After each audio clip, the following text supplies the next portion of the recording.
मंडळी नमस्कार। जेव्हा अनेक धार्मिक स्थळांवर जाऊनही आपण जेव्हा कालसर्प दोषाची शांती करतो, परंतु आपल्या दैनंदिन व्यवहारामधील किंवा आपल्या जीवनामधील आपले प्रॉब्लेम जसेच्या तसे असतात, काही केल्या त्या गोष्टींवर उपाय मिळत नाही। अशा वेळी कालसर्प दोषाची शांती करण्यासाठी काही उपाय आहेत।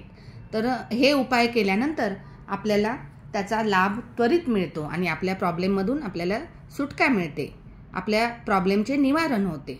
तर ते उपाय पुढील प्रमाणे आहेत। प्रथम, शिवलिंगावरती आपण प्रत्येक सोमवारी रुद्राभिषेक करावा। जल घेऊन शिवलिंगावरती आपण जलाभिषेक करावा।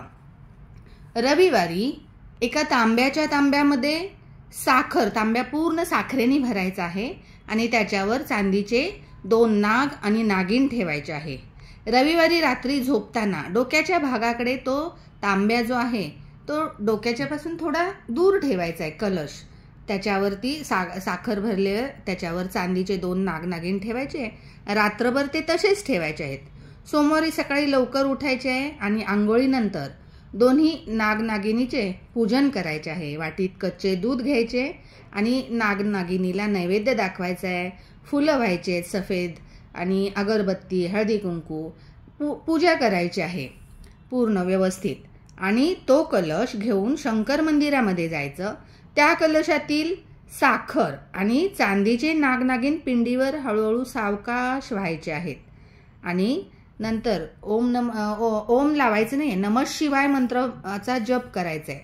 आपण सतत मनामध्ये नमः शिवाय मंत्राचा जप करायचा आहे आणि घरी तो तांब्या रिकामाच घेऊन यायचा आहे। घरी आल्यानंतर आंघोळ करायची आहे।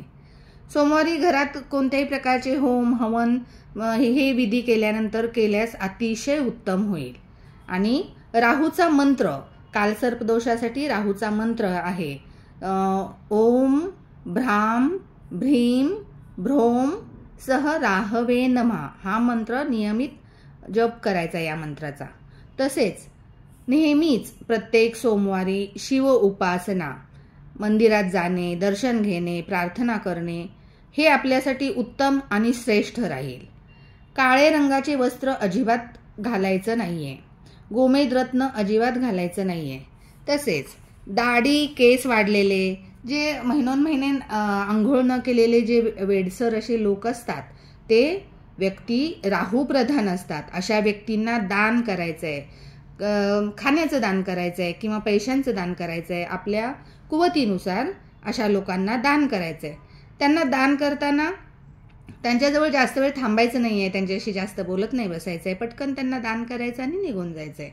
आणि नमः शिवाय मंत्राचा जप नेहमी करत राहायचं आहे।